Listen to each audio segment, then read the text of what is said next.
The secrets of the pyramid. Birth of the pyramid. Sneferu, king of the pyramids. Part 2. Pyramids may all look alike, but each one is unique, with each architect trying to outdo the other. The bent pyramid is the first pyramid to have 2 entrances and 2 burial chambers. It's the new, improved, deluxe model.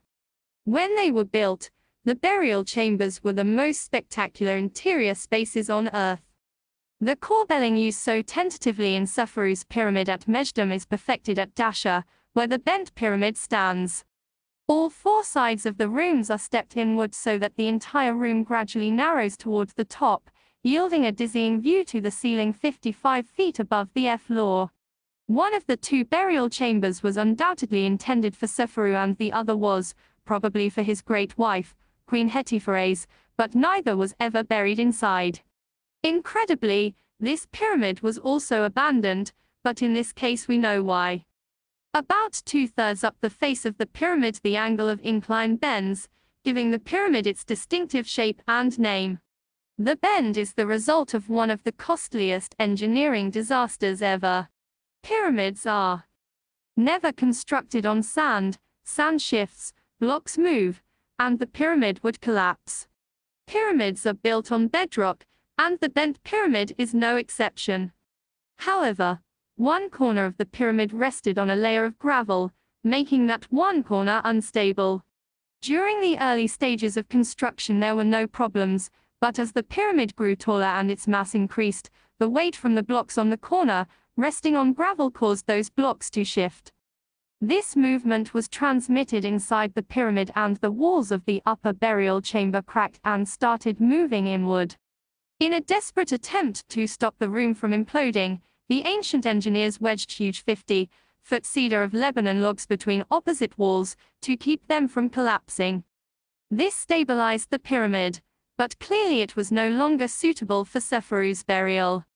It could, however, serve as his symbolic burial, one of the 2 burials that pharaohs now had, one for Upper and one for Lower Egypt.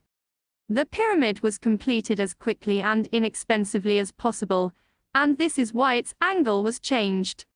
Having a gentler slope at the top greatly reduced the number of blocks in the top third of the pyramid and also reduced the weight on the fragile burial chamber. Sneferu was now in a very difficult position. He had built the 2 largest buildings on Earth and neither was suitable for his burial. Time was running out for the aging pharaoh. Sneferu's 3 pyramids, Mejdum, the Bent, and the Red, constitute the most intense building spurt in history. Under one pharaoh, Egypt built the 3 largest buildings on Earth, developed the first true pyramid, and invented the corbelled ceiling, so burials could be above ground, high up in the pyramid. In television programs and popular books about pyramids, the focus is almost always on King Khufu, the builder of the Great Pyramid at Giza. However, it is really Khufu's father, Sneferu, who taught Egypt how to build pyramids. 1,000 years after Sneferu's death, when someone did something impressive, he would say, "Not since the time of Sneferu has its like been done." In ancient Egypt, the profession of architect was often handed down from father to son. The architects of the largest pyramids ever built, the Great Pyramid and the Pyramid of King Khifron, were uncle and nephew. When boys see their fathers and uncles building great things, they want to also.